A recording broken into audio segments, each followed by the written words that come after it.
Les mecs, on se retrouve pour une nouvelle vidéo pour débriefer ce match, cette finale de Super Coupe de l'UEFA entre Paris et Tottenham qui a vu le Paris Saint-Germain s'imposer dans cette finale 4-3 au penalty. La vérité, je reviens pas. La vérité, je n'en reviens pas. Comment est-ce possible qu'une équipe qui s'entraîne depuis une semaine, qui a repris depuis une semaine, qui un mois, jour pour jour, jouait sa finale de Coupe du Monde des clubs contre Chelsea, perdu malheureusement pour eux, aujourd'hui se pointe contre Tottenham et il remporte ce match. Alors certes au penalty, certes c'était au bout du temps réglementaire de ce match, mais le Paris Saint-Germain est littéralement increvable. Et pourtant tu les as vus qu'ils étaient fatigués. Les mecs étaient fatigués, ils affrontent une équipe de Tottenham qui a repris l'entraînement alors que le PSG était encore dans la Coupe du Monde des clubs. Ils ont joué 6 matchs amicaux Tottenham et aujourd'hui ils n'ont pas été foutus de savoir garder le score contre le Paris Saint-Germain tout en faisant le plus dur et en menant 2-0 jusqu'à la 85e minute. Honnêtement, le match, il est compliqué à juger ce match, la vérité, parce que il sonne comme un premier match de préparation pour le PSG, mais pourtant un premier match de préparation qui sonne comme le premier trophée de la saison 2025-2026 et le dernier de la saison 24-25 qui conclut la saison formidable du Paris Saint-Germain avec le quintuplé, Coupe de France, Ligue 1, Trophée des Champions, LDC, et il termine avec la Super Coupe de l'UEFA. Il y aura aussi la coupe intercontinentale à jouer peut-être en janvier-février pour bien clôturer cette saison 24-25. Mais c'est clair que ce match est quand même très compliqué à juger, la vérité, parce que le Paris Saint-Germain a vécu une première mi-temps qui était, la vérité, qui était compliquée parce qu'ils se sont fait, bon, pas dominer, parce que tu sentais quand même que les deux équipes, il y a eu beaucoup d'irrégularités techniques. Paris a dû faire sans jouer Neves et du coup a aligné sur le terrain Warren Zaïre-Emery et Vitinha et Désiré de milieu de terrain. Désiré qui n'a pas du tout fait un bon match. Est-ce qu'on peut lui en vouloir? Il a beaucoup moins de champ d'action que s'il était ailier. Il peut perdre moins de ballons que s'il était ailier. Il doit beaucoup plus courir et faire le retour que s'il était ailier. Donc oui, c'est vrai que c'est compliqué à juger le match de Désiré Doué, mais il s'est sacrifié pour le milieu de terrain. Et c'est là où j'ai envie de dire un petit bémol pour les Paris Saint-Germain, c'est qu'ils ont conclu cette saison avec quoi, 12, 13 joueurs dans la rotation, et les autres, c'est vraiment que des petits bouts de match. Est-ce que c'est viable pour la saison prochaine? Est-ce qu'ils n'auront pas trop de blessés? Parce qu'aujourd'hui, tu les sens qu'ils ont été fatigués. Ils ont été réanimés par des remplaçants, justement, je reviendrai après. Mais c'est vrai que le Paris Saint-Germain, là, je me dis que là, il y a une recrue qui est arrivée, c'est Zabarni et Lucas Chevalier. Je me dis que c'est un peu light. Surtout si Hakimi joue la canne, enfin, il va la jouer évidemment.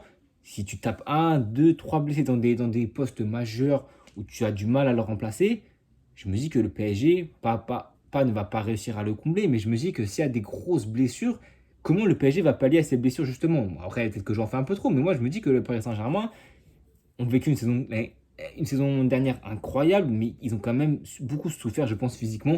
Et honnêtement, malgré le résultat, la victoire, l'euphorie, pendant les 80 premières minutes, ça s'est vu que le Paris Saint-Germain était vraiment dans la difficulté, qu'ils avaient du mal à se montrer, qu'ils avaient du mal à être juste techniquement, mais aussi parce que le Paris Saint-Germain a joué un match cette saison, n'a même pas pu s'entraîner, on va dire. Donc c'est pour ça que le Paris Saint-Germain là, faut pas non plus tirer des conclusions hâtives de ce match. On peut être déçu de la part de Tottenham, parce qu'honnêtement, quand tu mènes un score en faisant une mi-temps comme tu as fait, où tu as été très solide, où tu as su être solide défensivement et offensivement, à l'image de Richarlison, où j'ai adoré son match, où la première mi-temps, je l'ai trouvé vraiment bon, avec Kudus notamment aussi, j'ai trouvé qu'ils étaient très très bons. Même l'utilisation de haut-jeu de Richarlison pour faire remonter ton bloc, c'était très très bien.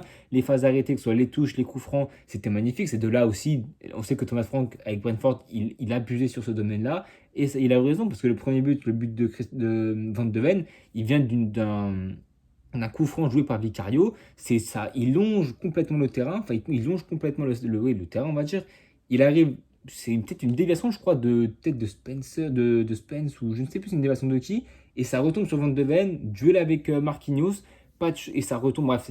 Et ce but, le Paris Saint-Germain n'a pas eu beaucoup de chance à vrai dire, mais n'empêche qu'ils prennent ce but-là, 1-0 à ce moment-là, et c'est pas démérité, parce que Lucas Chevalier a fait une énorme parade sur Richarlison, et aussi sur Palinha, et le Paris Saint-Germain, après mi-temps, n'a quasiment rien eu. Je pense que je vais aller voir tout de suite les frappes cadrées du Paris Saint-Germain. Il n'y en a pas eu beaucoup. Il y a une grosse occasion et il y a un seul arrêt de Vicario. Et honnêtement, je ne sais même pas c'est quel arrêt. Je vais aller voir tout de suite la frappe cadrée qu'a eu le Paris Saint-Germain pour que Vicario l'arrête, parce que c'est une frappe de Désiré Doué à la 66e minute. Sinon, le Paris Saint-Germain, ils ont frappé soit à côté ou ils ont été cliniques à l'image de Kangini, mais ça, j'en reviendrai après. Mais c'est vrai que le Paris Saint-Germain, il y avait une énorme question aussi qui se posait, c'est l'absence de Donnarumma, où du coup, tu as eu Lucas Chevalier aujourd'hui, qui a été titularisé en l'absence de Donnarumma, qui n'était pas dans le groupe et qui a officialisé son départ. C'est un pari très très risqué de la part de Luis Enrique de confier les clés du camion et de tes cages à Lucas Chevalier, qui a 23 ans, qui certes gravit les échelons entre le trophée Yachine, meilleur gardien de Ligue 1 de l'UNFP, sélection d'équipe de France. Là, tu passes le tête Paris Saint-Germain. Tu te sépares de ton gardien qui t'a quand même fait 6 derniers mois extraordinaires, peut-être même à son prime, il a quoi, il a 26 ans, 16 ans peut-être, après 4 ans au club, tu le laisses partir. Où ça, on n'en sait rien, United City, on verra bien au fil du mercato. Mais c'est vrai que c'est un pari qui est très risqué, qui n'a pas été payant pour le deuxième but de Tottenham avec un but de Cristiano Romero sur encore une fois une phase arrêtée, hein, si je ne me trompe pas, oui c'est sûr, c'est une phase arrêtée, une tête de Romero et Lucas Chevalier qui se trompe dans son arrêt, qui se trompe dans son geste. Il y a eu un rebond, la balle n'était pas non plus. C'est des arrêts comme ça, on en voit couramment. Et Lucas Chevalier malheureusement a peut-être mal eu la trajectoire. Il y avait aussi beaucoup de monde devant lui. Je sais pas, je pourrais pas comment l'expliquer. Ce serait peut-être à lui de nous l'expliquer si on lui pose la question. Mais il rate son intervention, il rate son dégagement. Enfin son dégagement, il rate son arrêt tout simplement. Les mains qui glissent un petit peu. But 2-0. Tu te dis que Donnarumma dans ce canapé, il doit bien rigoler parce que honnêtement, et même pendant la séance de penalty, il saute du bon côté, Chevalier quasiment à chaque fois. Mais le premier but, tu te dis c'est Donnarumma à sa place et qui saute du bon côté, Donnarumma il l'a. Donc moi je me dis Lucas Chevalier est un gardien que j'apprécie beaucoup, c'est le futur de l'équipe de France, le futur gardien numéro 1. Contre le Real Madrid en Ligue des Champions, il nous a fait beaucoup de mal, c'est un excellent gardien. Et tous les Parisiens qui se sont foutus de la gueule de Chevalier, vous allez regretter parce que c'est un excellent gardien. Alors il n'est pas non plus la taille de Donnarumma, mais c'est un gardien qui peut faire beaucoup de bien. Et on l'a vu aussi pendant la séance de penalty et même tout au long du match, parce qu'il y a son arrêt évidemment qui rate complètement, mais ça n'empêche qu'il a quand même fait un excellent match. Il a été sur toute l'intervention, il a été très solide. Et même balle au pied, quand il avait des relances, il tremblait pas. C'est pas les relances les plus risquées certes, mais c'est vrai que Lucas Chevalier, moi j'ai trouvé que pour une première, c'était assez bon. Maintenant, c'est le collectif du PSG qui était un petit peu fatigué. Et tu l'as vu, et tu peux pas leur en vouloir. Si Paris perd ce match, tu mets rien en cause parce que Paris est fatigué, parce que Paris n'a pas joué beaucoup de matchs face à une équipe de Tottenham qui, comme je l'ai dit, ils ont su mettre le rythme, ils ont su imprimer la qualité physique. Et c'est un petit détail que je trouve que Chelsea a eu, et ils ont eu la filouterie, c'est tu mets beaucoup de pression à cette équipe du Paris Saint-Germain tout en essayant de faire des fautes et de jouer salement, on va dire les termes. Tottenham a tenté à un moment de le faire, à gratter des fautes, à gratter des cartons jaunes de Dembélé, de Barcola, de Pacho. Et je pense que la clé est là peut-être pour déjouer ce Paris Saint-Germain-là. Un Paris Saint-Germain qui était fatigué, un Paris Saint-Germain qui joue dans 4 jours contre Nantes, mais un Paris Saint-Germain qui surfe sur la vague d'une confiance extraordinaire, d'un coach qui sait exactement ce qu'il fait, un coach qui fait confiance à beaucoup de joueurs, à l'image de Ibrahim Mbaye à la 67e minute, il rentre à la place de Barcola si je ne me trompe pas. J'ai trouvé son entrée très bonne. Honnêtement, que ce soit sur le côté droit, à un moment donné, avec un jeu combiné, Hakimi, Lee Kangin, il libère superbement bien l'espace, il emmène le défenseur pour qu'Hakimi trouve les Kangin, il a l'intelligence de continuer sa course pour que Lee, il lui remette. Après l'action, je ne sais plus comment elle termine, je ne sais plus si elle termine par un centre ou quoi que ce soit. Et même sur le côté gauche, il a apporté beaucoup de dangers. Un penalty aurait pu être sifflé, c'est quand même assez léger. Il a posé beaucoup de problèmes sur son côté gauche. Il a été très percutant. Et à l'image des entrants, Fabian Ruiz qui rentre à l'heure de jeu, Lee Kangin à la 70e et à la 77e, Gonzalo Ramos, pardon. Et tu sentais qu'avant ces entrées-là, les attaquants, ils n'ont pas été bons, ils ont pas Barcola, c'était peut-être un des meilleurs, mais Kvaratskhelia, invisible, Désiré Doué, Boniteba, invisible, Ousmane Dembélé, encore une fois, un mec que j'adore, il a beaucoup dézonné, il a beaucoup fait jouer, il veut être le protagoniste et lui, il a cette qualité-là pour le faire. Maintenant, il était peut-être moins présent dans la zone de vérité pendant l'heure de jeu, mais à un moment donné, Paris a senti qu'ils pouvaient le faire. Tottenham a, je crois que c'est pendant la pause fraîcheur, Thomas Frank, sa tablette, bref, il sort sa tablette et je pense qu'il a dit on bétonne derrière, on construit plus que des ballons devant et on gratte du temps. À la 75e minute, ils ont fait que ça. Enrique a fait les changements en conséquence et il s'est passé ce qui s'est passé. Tes deux entrants ont marqué, Gonzalo Ramos et Lee Kangin. Tout simplement, c'est aussi simple que ça. Parce que Tottenham a refusé de jouer. Est-ce que c'est une mauvaise idée à 15 minutes de la fin? Je ne pense pas. Mais à un moment donné, tu es Tottenham, tu as repris la saison avec un nouveau coach, tu as quand même un banc qui est très fourni. je me dis à un moment donné, tu sens que Paris est fébrile, qu'ils sont durs, qu'ils sont dans le dur physiquement. Est-ce que tu pousserais pas pour un troisième et pour te mettre en sécurité? C'est là où les joueurs, les Spurs, ils auront des regrets, je pense, parce que ils pouvaient mettre ce troisième but, ils pouvaient leur faire mal, ou alors essayer de gratter un peu de ballon, essayer de faire perdre du temps aux Parisiens, etc. Mais ils l'ont pas fait, et ils peuvent s'en mordre les doigts parce qu'à la 60, c'est la 85e minute ou 86e, Lee Kang-in une frappe rageuse sur un Ousmane Dembélé qui a fait les 15-20 dernières minutes de Dembélé.